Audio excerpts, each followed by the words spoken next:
ایک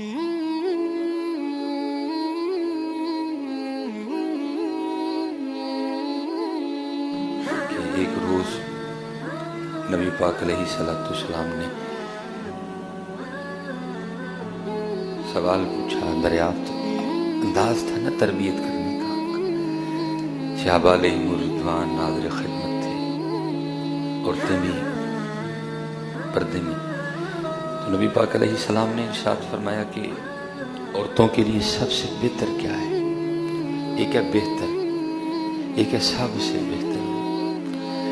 اب ظاہر کتاب میں تو ایسا نہیں کچھ لکھا کہ وہاں جو نبی پاک علیہ السلام کے غلام حاضر تھے انہوں نے کچھ جواب دیا یا نہیں دیا، اور اگر کسی نے آپ کی بارگاہ میں کوئی جواب عرض کیا تو کیا عرض کیا کہ عورتوں کے لیے کیا سب سے بہتر ہے؟ تو لکھا ہے کہ جب یہ بات سیدہ کائنات سیدہ فاطمہ رضی اللہ تعالیٰ عنہا تک آئی کہ آج آپ کے بابا جان نے پوچھا ہے کہ عورتوں کے لیے سب سے بہتر کیا ہے، تو سیدہ کائنات نے فرمایا عورتوں کے لیے سب سے بہتر یہ ہے کہ نہ تو اس کو کوئی غیر مرد دیکھے اور نہ ہی وہ کسی غیر مرد کو دیکھے۔ یہ سیدہ کائنات کا جواب تھا۔ یہ عورتوں کے لیے سب سے بہتر کہ نہ تو اس کی آنکھ کسی غیر کو دیکھے اور نہ ہی کسی غیر کی آنکھ اس کو دیکھے۔ تو لکھا ہے کہ جب سیدہ کائنات کا یہ جواب نبی پاک علیہ السلام کی بارگاہ میں پیش کیا گیا کہ آج آپ کی شہزادی صاحبہ نے آپ کے پوچھنے پہ کہ عورتوں کے لیے سب سے بہتر کیا ہے، تو انہوں نے اس کا جواب یہ دیا ہے کہ عورتوں کے لیے سب سے بہتر ہے کہ نہ تو اس کو کوئی غیر آنکھ دیکھے جس کو اللہ اور اللہ کے رسول نے دیکھنے سے منع کیا ہے، اور نہ ہی اس کی آنکھ اس کو دیکھو جس کو دیکھنے سے اللہ اور اللہ کے رسول نے منع کیا۔ لیکن نبی پاک علیہ السلام اپنی شہزادی کا جواب سن کے خوش ہوئے اور آپ نے فرمایا کیوں نہ ہو فاطمہ، میرا ہی تو ایک حصہ ہے نا، ہے آئے آئے آئے۔ بس حضرت سب کچھ ہے، یہ ہم بھول گئے۔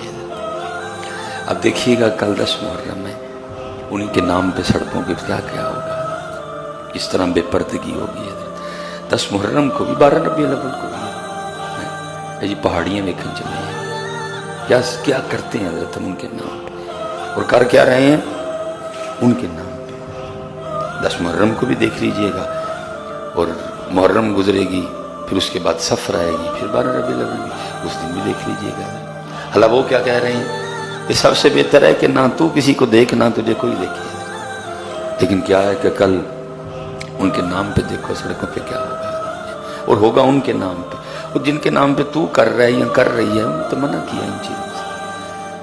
وہ تو کہہ رہی ہیں کہ تجھے دیکھو ہی کوئی نہ، تو دیکھ ہی نہ کسی کو۔ اس لیے حضرت ضرورت یہ ہے کہ ان کی تعلیمات کو اپنایا جائے، ضرورت یہ ہے کہ ان کے طریقے پہ چلا جائے، ضرورت یہ ہے کہ جو چیز ان کو خوش کی جاتی ہے وہ کام تیری اور میری زندگی میں نظر آئے، وہ خوش ہوں۔ کسی نے مول ڈالا ہے، کسی نے ہماری بات مانی ہے، اگر کسی نے کہا ہے کہ میں اہل بیت کا غلام ہوں تو واقعی اس نے غلامی کا حق ادا کر دیا۔